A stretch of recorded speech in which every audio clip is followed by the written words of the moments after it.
So now we have a panel discussion entitled Prioritising People, the Role of Inclusion in Enhancing Hospitality Performance. So this is a panel that's going to be led by somebody who's very inspiring. One or two of you might have had the pleasure of seeing or listening to her before. She's going to be our moderator today, Lorraine Copes, the founder and CEO of Be Inclusive Hospitality, and an award-winning lady in her own right. I'm sure that she'll be able to introduce her own panel, but ladies and gentlemen, please welcome Lorraine Copes.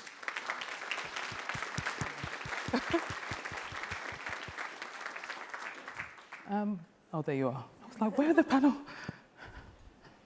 Thank you.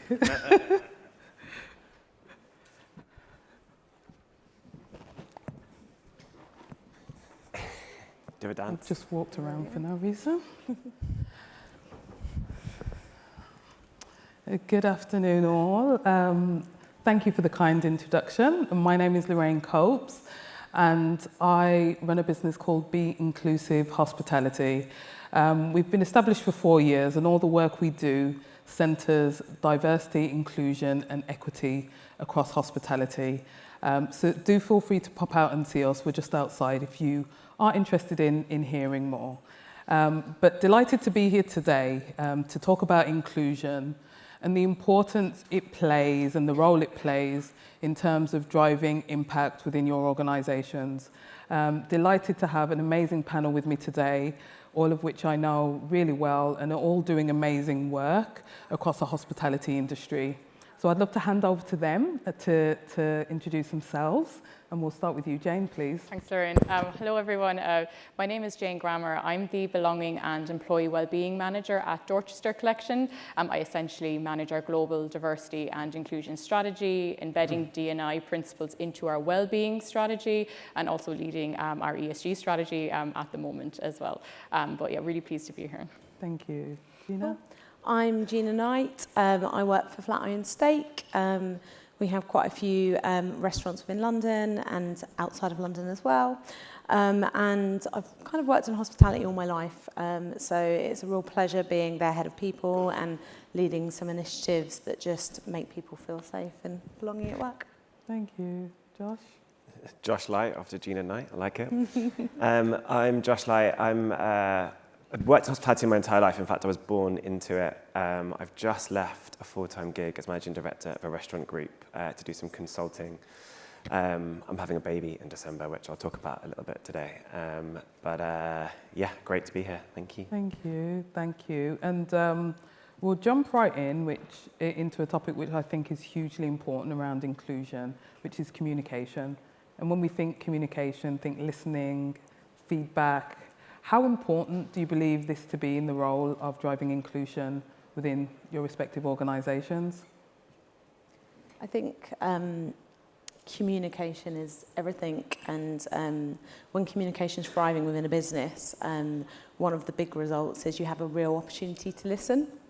And one of the things that's really been important to me at Flatiron is establishing what that cycle of listening is, because quite often as leaders we assume that we do a survey, we do it once a year, that tells us how our people feel, and we can go, you know what, we're a great place to work. But our people aren't just numbers. The data is really, really important, but you can also gather data in lots of different ways. More than just a survey, through listening forums. And I guess once you start to collate all of that feedback, essentially, it's what's more important is what are you actually doing with it? And I think creating a cycle of listening is important, but what do you do with it after, and how do you use that to guide some of your decision making? And I think that that's definitely been a real big focus for us in Flatiron over the last year. Super. Thank you, Jane. Any thoughts? I know we talk about data a lot. Do you have anything to add in terms of the role? I mean, with data or communication or both? Both. Well, I would say with the communication, I think if you don't communicate about D&I, how do underrepresented groups know that they're an environment that they feel safe in to be their authentic selves? I think we sometimes take it for granted in hospitality that inclusion exists because we're so diverse, but you can have a diverse workforce and not have inclusion. The same way you can have inclusion without a diverse workforce, right? So we sort of take that for granted, and I think an example I always give is in one of the regions we operate in, we have a team and they say they accept LGBTQ, but they just don't talk about it. That's part of your personal life. We don't talk about that at work. But they all come into work every day talking about their husbands and their families, right? And I just said, but if you were married to a woman, would you be able to come in every day and say, oh, I went out for dinner with my wife last night? Straight away, you're telling somebody you're gay, you're bi, you're lesbian, right? So if you're not having those conversations about D&I, does that person actually feel safe to be who they are? Or are they going to feel they're forced to hide those very key parts of our identity, which does, I think, create a situation where people aren't bringing the best of themselves to work every day. Thank you. Anything to add, Josh? Yeah, I think lots of businesses I work for think they're really good at communicating because they've got great policies and they've got great handbooks and they've got training sessions. But I think it has to be two-way, to Gina's point, around what are you doing in terms of listening and how is that then being translated back to the employees. And also, I think the power of storytelling is huge. So I'm working with a business recently, and I won't name them because I'm not sure if the owner would be comfortable with it, but they've just launched their bullying and harassment policy with a story from him on their video on their internal comms platform. He's a gay man and talking about his experience of bullying throughout his life at varying tables, both as a senior leader in the industry, but also kind of from school. And I think it was so powerful in engaging the business and going, oh my God, it happens at all levels, in all environments. So I think the more stories that we can tell about what really goes on, both good and bad, by the way, I'm not suggesting we all go and tell the horror stories, but I think there's something really powerful in the ability to share those moments, and it humanizes. Like, data's great, but also how do you make it feel real? Yeah. And I think that those moments are really important. Yeah, thank you. And in terms of some meaningful initiatives then that you've either implemented yourselves or you've witnessed within the industry, could you give me maybe some examples of them? We'll continue with you, Josh. Yeah, for sure. I was doing some research ahead of today, and there's a really good Forbes article that says 83% of Gen Z review DE&I data on company websites before they decide to apply. They want to see more than vague promises. They want to understand programs and initiatives are backed up by data on how it's improving over time, which I expect that number to be high. I did not expect it to be that high. It blew my mind a little bit. One of the things that we did in the most recent business I worked for was we set up an employee group where any new policy or every review of our handbook or policy, we ran through them first, and those people were they volunteered, but were selected to come from kind of all walks of life, from all backgrounds and varying minorities, with the intention of really understanding were those policies super inclusive, or did we believe them to be from our kind of seat? And I think no matter, you can be the most empathetic person in the world, but you can't have lived everyone's reality.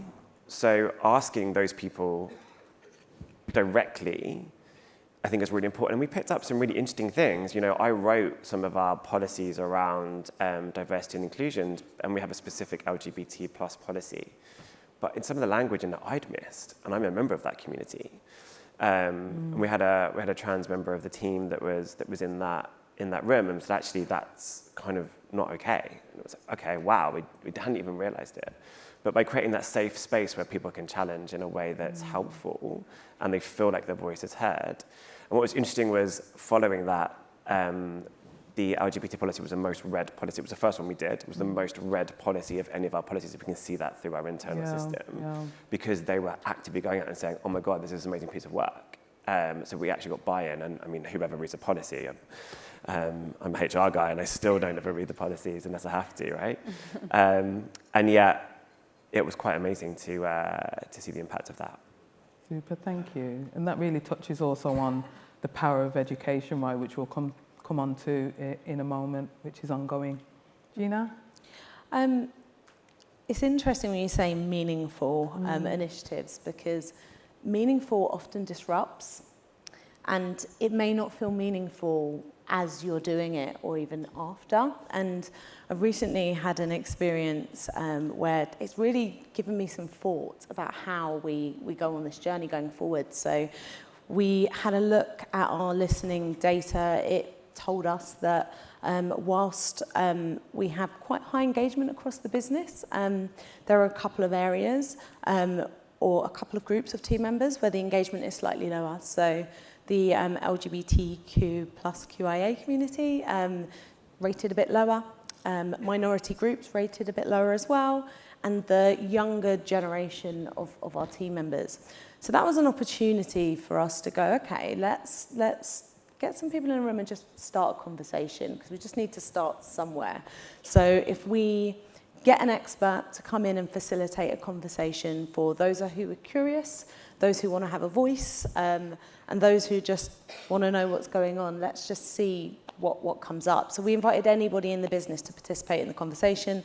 The first one was around LGBTQ+, and we started off with a bit of education, which was great, and then it went into people's experiences. One team member said, I'm here because someone in my team assigns as a them, they. I don't understand it, and I'm here because I don't understand it and I feel like a bad person. And it was interesting because it was a real safe space for that person to say that, and the community around that person then rallied for support but also challenged some of the views, and it was really interesting dynamic. A couple of weeks later, we did the same thing, and we had a conversation around race. And I went into it thinking, I've spoken to some of the people that went to the inclusion one. We're going to get some really good feedback after. Everyone's going to enjoy it. Really meaningful conversations.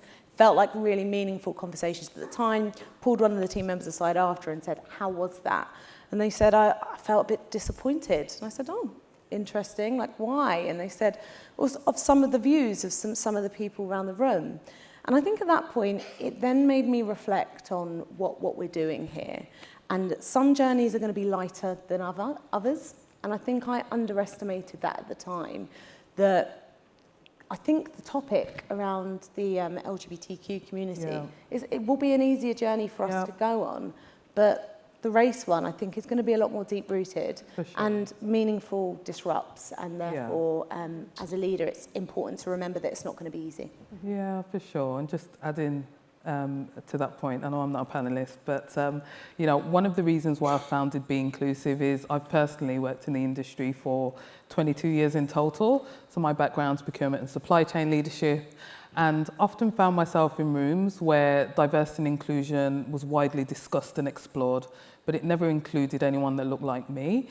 And it just really speaks to the idea that there are varying levels of comfort talking about ED&I from a gender perspective, often more recently from a sexuality perspective, but we do have a long way to go on some of the other areas, race being my specialism, but also neurodiversity and disability and ability as well. So, but it's a journey, as we say. Jane? I mean, one of the big initiatives we launched globally, we call it our Belong at DC campaign, and underpinning our strategy, our 3 pillars: educate, communicate, and celebrate. Yep. And it's globally, all of our hotels have to do this. We measure their progress in this with scorecards. And the crux of it is we're trying to get away from very generalized conversations around diversity and inclusion. So each quarter we focus on a different dimension of diversity. Q1 is gender, Q2 is LGBTQ. But I'll take LGBTQ sort of as an example. We had one hotel and their gay employees were scoring fantastically high in our diversity and inclusion surveys, but our bisexual employees, asexual employees, and non-binary were not scoring as high. And so they were like, we were doing the LGBTQ campaign, but it's not working. And I said, well, what are you talking about in your campaigns? Because normally LGBTQ campaigns are very general, and sometimes they do center on the experiences of gay people, and quite often gay men, and especially because a lot of our senior leaders are gay men. And so I pushed them, right, you need to start, shifting your campaigns. Focus on bisexual inclusion, focus on asexual, non-binary inclusion. And so that kind of, then the way we align to our pillars there is there's an educational session every quarter. That can be a formal training, but I think more importantly, and I think Josh, you spoke to this, it's about having those stories, either having your own employees telling those stories, but they might not exist in your organization, but you're getting external guest speakers in to have those conversations. And so that kind of also serves with communicate, right? You're giving a safe space for people to ask questions and learn, like the sessions, Gina, you were talking about. But then they also have to have a diversity and inclusion committee in each hotel. We call them our We Care committees. So again, you're nurturing this environment to have conversations, ask questions, and then you finish with Celebrate, which is normally like a pride party. What we noticed is everyone wants to go to the pride party, but that doesn't mean that they're actually learning anything about the lived experiences of LGBTQ people, which is why we really focus on the educate and communicate, and that piece has to happen first before you can go in and have those parties and those celebrations.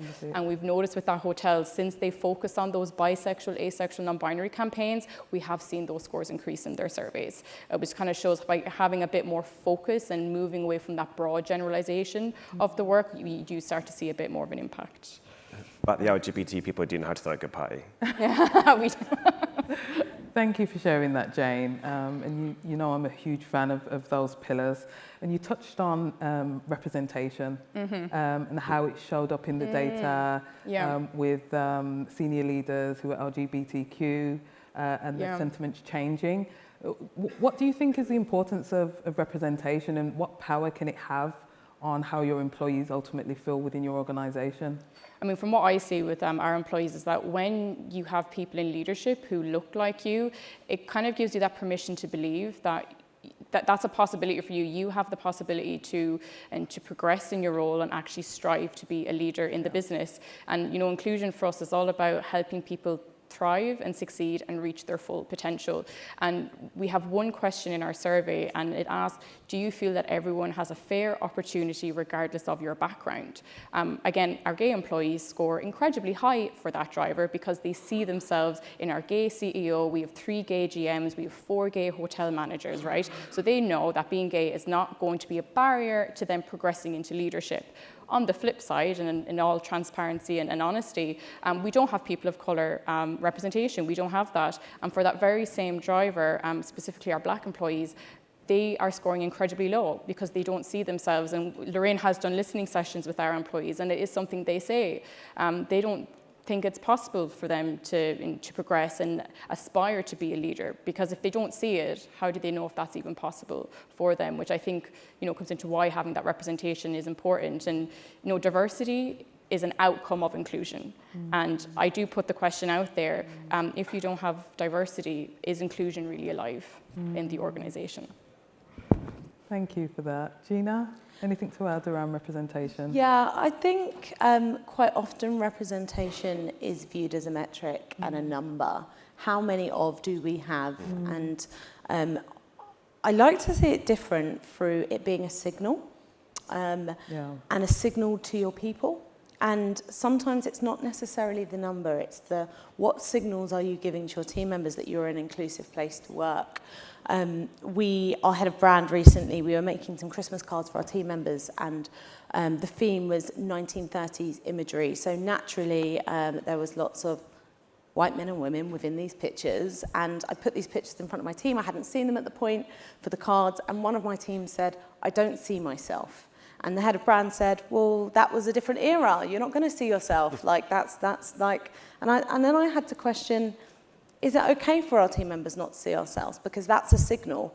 And we had a team party recently, and I stopped a young guy, and I said to him, hey, like, why are you not on our leadership program yet? You are fantastic. You're doing great at your job. And he said, well, until you joined this business, I didn't think that people like me could do that job.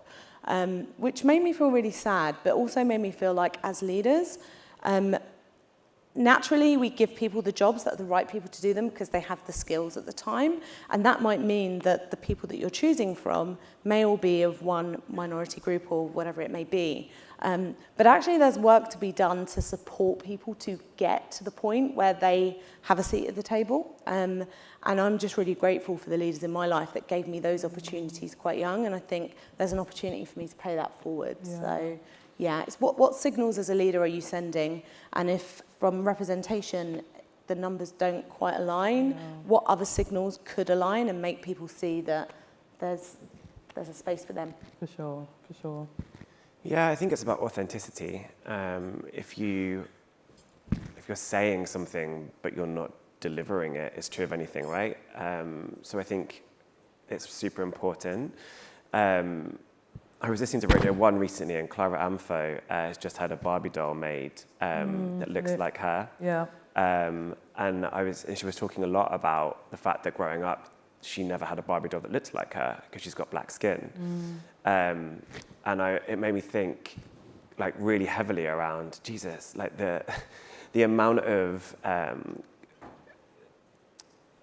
information that we're given, or that we're so blindsided, that actually we do have a job to educate people, and we do have a job to stand up for it and not just talk about it. Because I think as an industry, we're really good at talking about the fact we're a diverse industry, because we are at grassroots level, but you don't see that many people sitting around the board tables. And I would say, when I was coming up through my career, even the LGBT community weren't there. They are much more represented now, and to your point there, and Dorch Collection I know really well, and Gino is one of my heroes, but it's not true of all elements of diversity and inclusion. I think we need to get better at talking about it at senior level.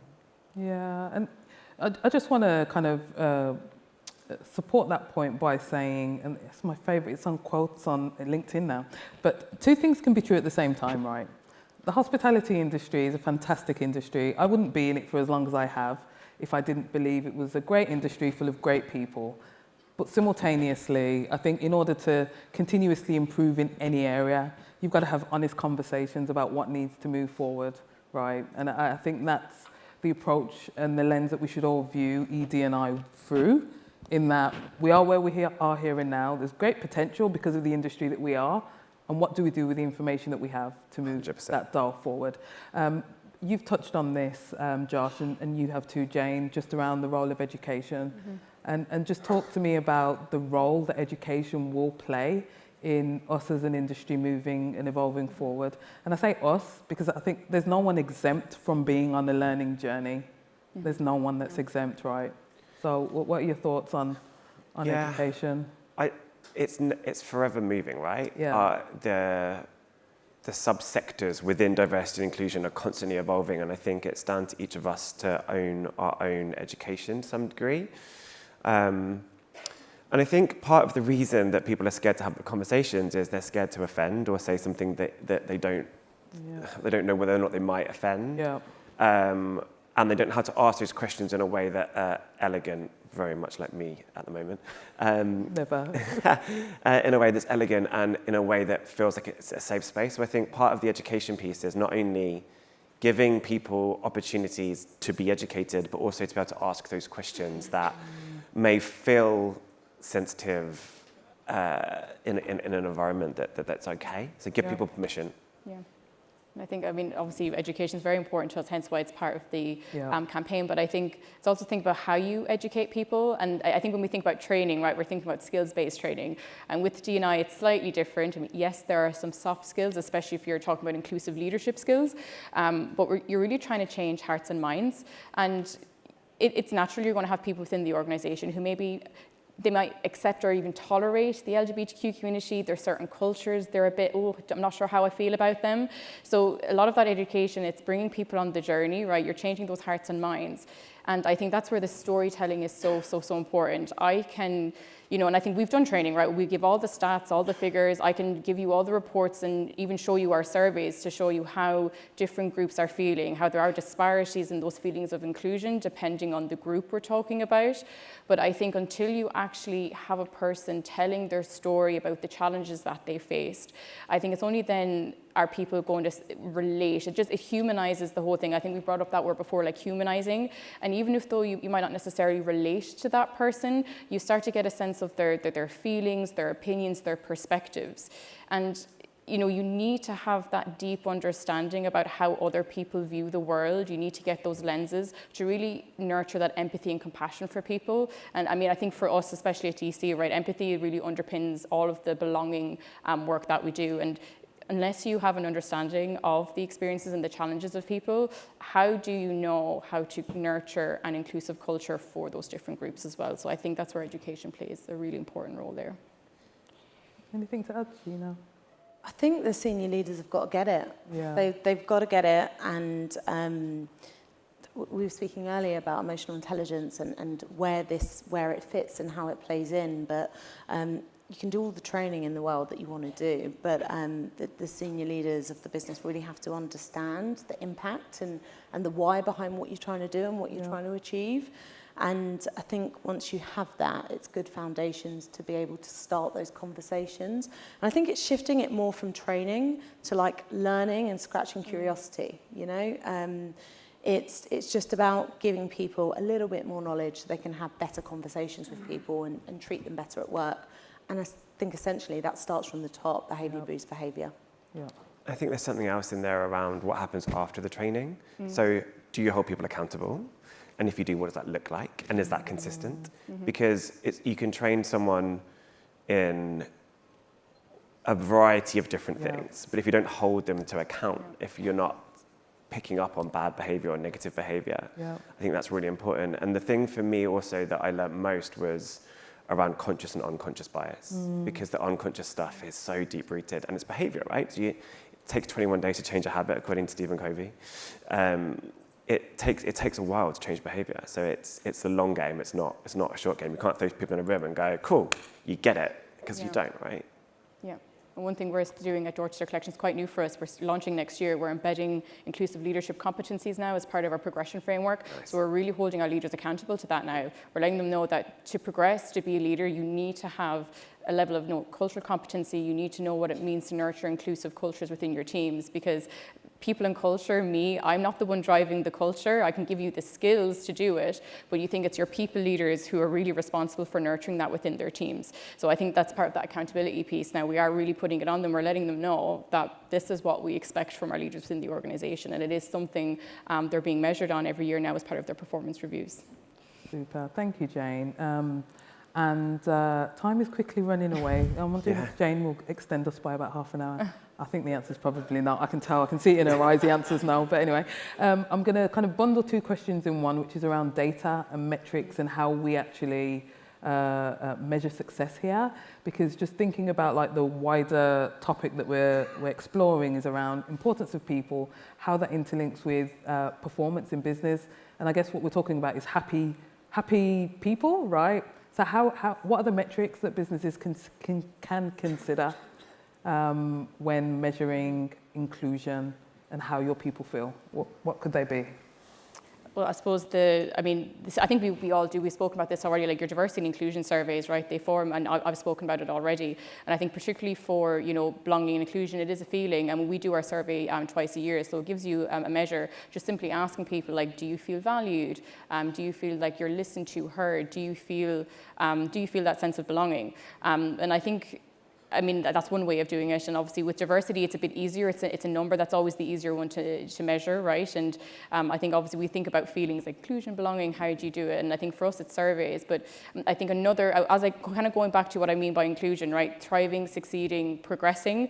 It's also being able to look at who's got access to training, who's getting promoted within your business. And when you're looking at your levers, who are they? Like if you're noticing that the majority of your levers belong to a very certain group, those are all the kinds of things that are going to throw up, kind of highlight potential challenges or issues that are going on in the business as well. So while we're not currently doing that, obviously there's a bit of a challenge there in terms of getting that data linked to your kind of like HR systems. We do everything anonymously, makes people feel very comfortable sharing that data. Obviously there's a bit of work to be done to, I suppose, earn the trust of your employees to give data that can identify them essentially.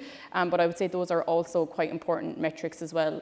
Are you actually measuring who is getting access to the promotions and the progression within your business as well.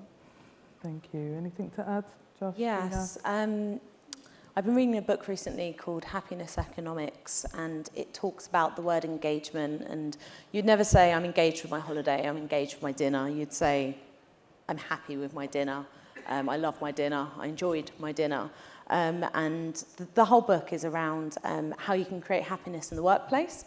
And essentially when you do, your employees will give more. They'll give more discretionary effort. They'll do things because they want to, not because they have to.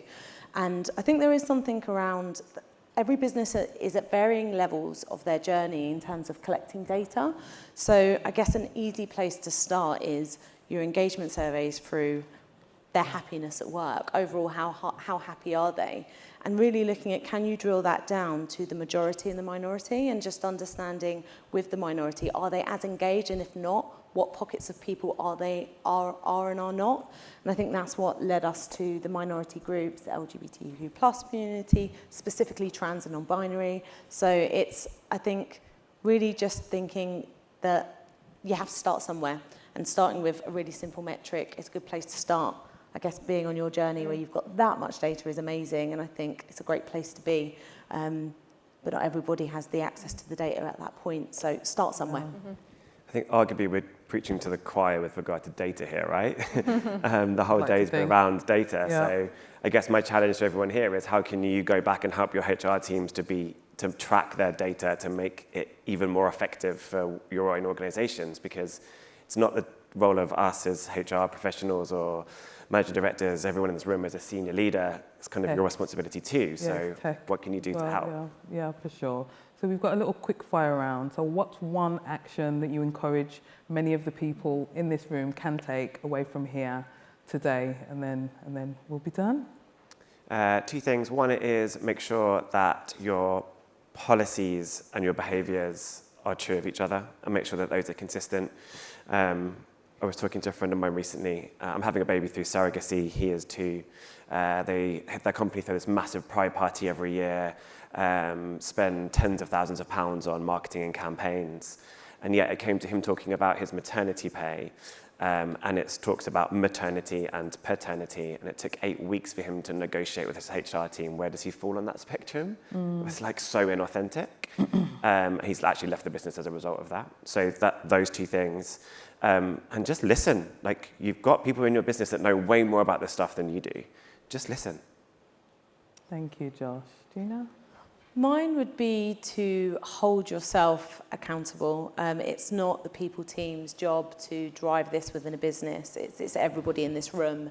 And if you don't know how to hold yourself accountable, be curious and surround yourself with people who you probably wouldn't usually surround yourself with. You might learn something new, and it might help you on that journey. Thank you. Jane? Me, very simple, is I think Josh said this, sometimes we're so afraid of getting it wrong, we don't do it at all. And I think don't let fear of getting it wrong stop you from starting. It's better that you start and do it wrong than not do anything at all. Thank you so much. I'm hoping everyone enjoyed this conversation as much as I did. So thank you all for joining us. And thank you. And as I said, we're outside if you want to stop by and have a chat. And we're all on LinkedIn, so feel free to connect with any of us outside of this session. So thank you.